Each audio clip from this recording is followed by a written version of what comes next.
active we're designing a website house of Prime Minister is international n'otandika okuteekayo enjiri nga bwe tuyiiya nangamba we need to put something up there. We need waluzungu nnyo mu luzungu lwe wa action. Kakati Solomon ono yasobola obanyumiza nti Independence Night ziri mu 19 Solomon andicodingira Independence Night ye Tororo. The one of Tororo, you were there. The one of Mbale 2006 2006 2007 2008 tetwayo somehow Independence Night mukama yajimpeera ddala era gye twagitwalanga nga sina church naye ebisaawe bijjula. He's a man of quality. Ne tujjanga ayina integrity gyenjagala nange nga nyina integrity gyayagala ne tumuvinga bwe tutonga yali technical nga nze ndi evangelical up to date. Nobody can part us. He's rare. Siye muntu gwosanga sanga tuli mu celebrating. I contemplated on calling you 2 days ago. Even early this morning I was going to call you, but I said no. I don't know why, but I said no, we will meet in the office and we talk. But the spirit was in between. So this time you have attended the full time.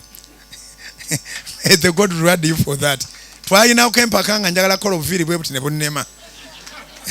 Naye alina amagezi era byakola bitegeera naye ekisinga mu byonna tabo kulima nti muwadde sente. Solomon takola sente. Solomon muweereza wa Mukama ng'erinnya lye baamuwa muweereza wa Mukama. Naye muweereza wa Mukama atawummula buli kaseera aba ateeka okuvayo n'akantu akateeka salt ku ntikko. He's in charge of all those live coverages that you see. He's in charge of all the equipment. Nze sigulangako kyuma ono yamanye ebyuma bya wano. Ne to the extent nti abigula sente nga teziwera n'ayongerako. Abigula sente nga teziwera n'ayongerako n'akubanjira emyaka ng'esatu nakuze kati pastor wafunye sente zinayongerako konje sinabazifuna. Nakati amanja ye muntu yekabanja omugagga wano. Mukama akompeera omukisa. I love you so much and I appreciate. You have anything to say? Tayogera bigambo ono. Okay, thank you. Tumukubireko mu ngalo. Solomon ye ndozo owulira gye twatandikira mu 2 3 2 4 2 5 2 6 ng'olwo alikodinga video nga ampa tape eringa nga kasi abanga ampadde aka radio n'ampa tape n'engitwala. Do you still have those copies? You must have them in your archives. The copies of those tapes which you used to give me. You don't have them. Kale katubulire enjiri endala tufule tape endala. So mu bufunze ndi muntu atata muntu ow'omugaso. Ndi muntu atata muntu ow'omugaso. Njagala kwebaza Suzan Makula atuddewa. Suzan Makula bagenze ne Pavini. Suzan Makula muli ne Pavini ruda mujemu embyera. Nanti suka tisituka bane muli balongwe muli ba triplex. Simwe mwawukanyizika. Suzan Makula balina timu yabwe ne Pavini ne Antisu.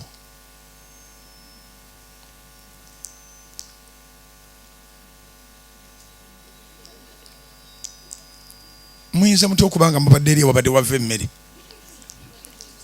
Mwoza sowaani. Okay.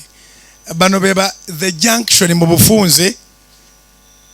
I would like to appreciate you. Thank you for making a team of elite. And bafitinga mufene nga bo basoma nnyo.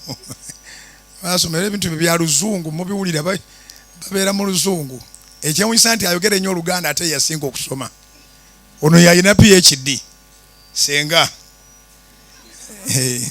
Bomba mwagala emwanyi ensi oyina emwanyi ekozesa.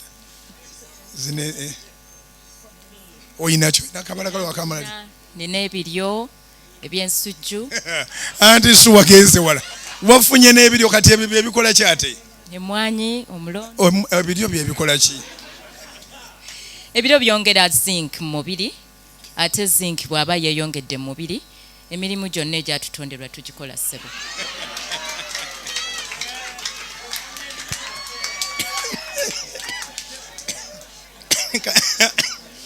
akakyala kano kalina PhD ebyaddala mukazi muyivu naye ate yasinga okwagala Oluganda kati bali lwaki tobaagaza Luganda wabayigiriza okutunda byotunda bavini alina emirondo bakyali mu ssomero tukyabayigiriza okukola salads ezo ez'okubigatta byonna ne babiwa ku baami baabwe ate ne babiwa n'abaana baabwe nze zino saladizi zendaba zitambula Suzan, in a very special way, thank you for standing by my side. You are very stubborn and very bright. Simanyi lwaki brightness ne stubbornness tebyawukana. Naye ideas zino zonna ze mulaba nti tutudde tukoze pate ne tufuna abayimbi aba surprises bayibulako emukasa tetusobola beerabira kubanga spare brain ebaweeri bonna yaba yaba coordinating nze, so she has created an environment whereby I live in surprises every day. I live in surprises every day. Thank you. Omanja tunabira beka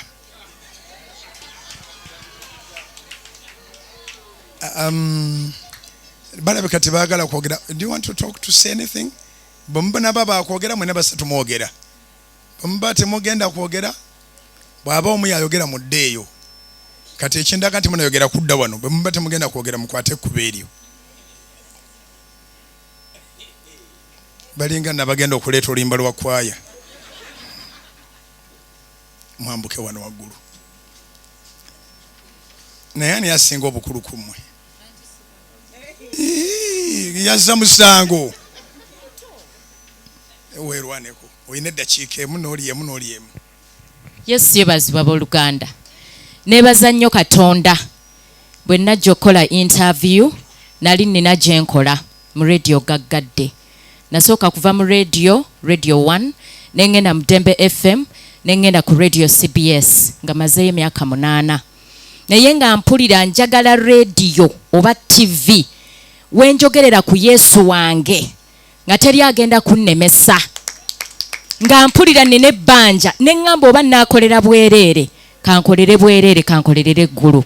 Era bwe najja ne bagamba nti kaakati abagenda okusoma amawulire ag'Oluganda mujje nenvaayo. Ne bagamba nti kati abasobola okukola presenting mujje era nenzija.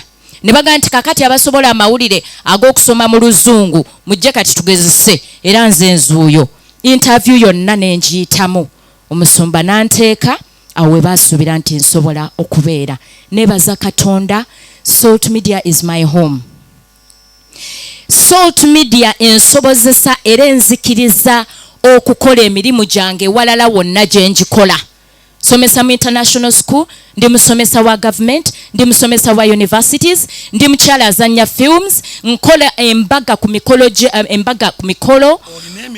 nkola obwemusi ne individual counseling. Naye bambi bakola programu ejja mu bintu byange nga tebanzija ate ku birala by'empeereza. Ewalala wonna bakugamba kola wano wokka. Naye wano banzikiriza ebintu byange oluusi obudde ne butabuka naye ne tufuba okulaba nga tuweereza. Kubanga wano tetufuna musaala era tetukolerera bantu wabula tukolerera ggulu. Mukama Kristo Yesu ye yatufiirira era ng'empeera gyeri. Mwebale kutwagala mwongere okulaba junction kubanga obujulizi bungi. Musumba tweyanziza nnyo. Papa obujulizi bungi buyika buyisinga mazzi amaka mangi gateredde okuba tusengekera ensonga ne tubabuulirira musumba ne tubasomesa ne tubatetenkanyiza obulamu mberemu oba endala tuwera ddala serape eya ddala. Mukama akuwa omukisa musumba. Good evening. Praise God. Banange muli mutya. Mwebale kujja na kusigalawo paka kati. Mukama bampera omukisa. Pastor, I appreciate you. This is for you. Salt has been good to me, and Daddy, thank you so much for introducing me to Pastor. Pastor has been nothing but a father, a mentor, and someone who has supported my dreams, someone who has prayed for me. Musumba nkoze bulungi. Nkweyanza nnyo like okuyogera Oluganda nga weyanza oba olina okufukamira.